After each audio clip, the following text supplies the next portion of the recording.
Joe, tell me what you got. Okay, my name is Joe Slider. I'm with the Montgomery County Sheriff's Office.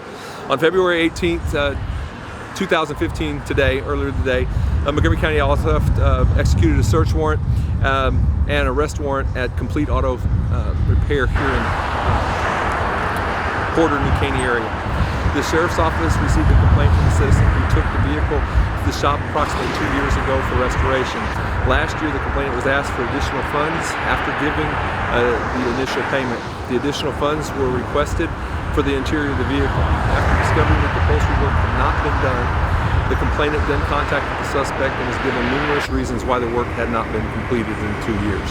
The complainant then contacted the Sheriff's Office. The suspect, Richard Sisney, a white male that owns the shop, is currently out on related charges of this nature, and he was arrested this morning and taken to Montgomery County Jail where he awaits his bond.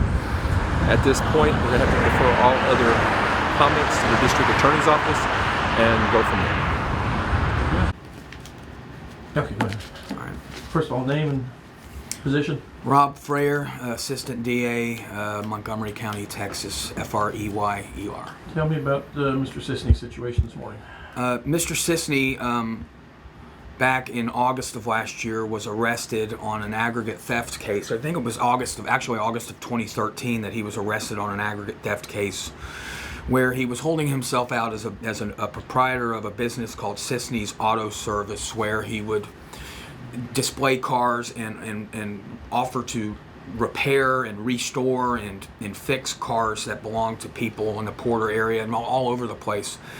And there came to be repeated problems that he would and complaints about his line of work, where he would take mostly cash from people and then underperform or not perform at all what he said that he was going to do. And then when the typical complainant would come forward and try to either get their money back or get their car back, Mr. Sisney on numerous occasions put mechanics liens on other people's vehicles and basically made people's lives a living hell in terms of losing money, not having a vehicle to go to work.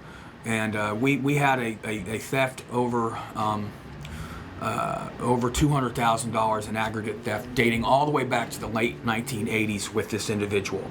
Well, when he was arrested back in August of 2013, we set the bond very high. I don't remember, Scott, what it was set at, but he was able, with a bond hearing, to come in and have some kind of sob story about how he was broke and destitute and everything. Well, the judge lowered his bond, and he got out.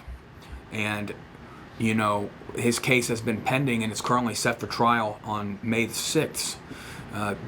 During that intervening time, other people have come forward making basically the same complaints that other named complainants had made, that this defendant continues in a very arrogant manner to just rip people off left and right. We've alleged a state jail theft in regards to a 1984 El Camino. I'm really not completely familiar with it right now. Another prosecutor wrote the warrant while I was away in trial. But it's the kind of pattern of behavior that comes as no surprise to me with this individual. He's been threatening people that are trying to get their money back, and threatening to sue them or tell them to bring it on, or all the other things that he said. So, you know,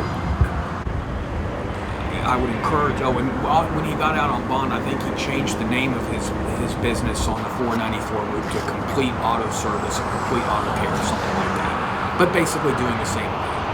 So that's what we have, you know, looking forward to, you know, speaking with the victims that we have. The officers from the Montgomery County Auto Theft Task Force have gathered a tremendous amount of information regarding this defendant's business practices. And, you know, we'll be ready for trial when that date comes. That's pretty much all I got right now. So. What about on this charge today? Is this a single charge today, or is it he has one case? He has one case. The problem that we have is that he's alleged to have committed this offense while on bond for the $200,000 aggregate theft case. So he just keeps on going because he pleases. Well, we'll see how it plays out in court. You know, Now, what about one of the last situations too? We have a Camaro that he's getting ready to ship overseas that falsified. Scott, he's done so many things that nothing that this individual does or doesn't do has come as any kind of a surprise. Nothing. All right, and people, anyone else who's ripped off, who can they contact? They can contact the Montgomery County Auto Theft Task Force, Detective Alton Neely, Neeley.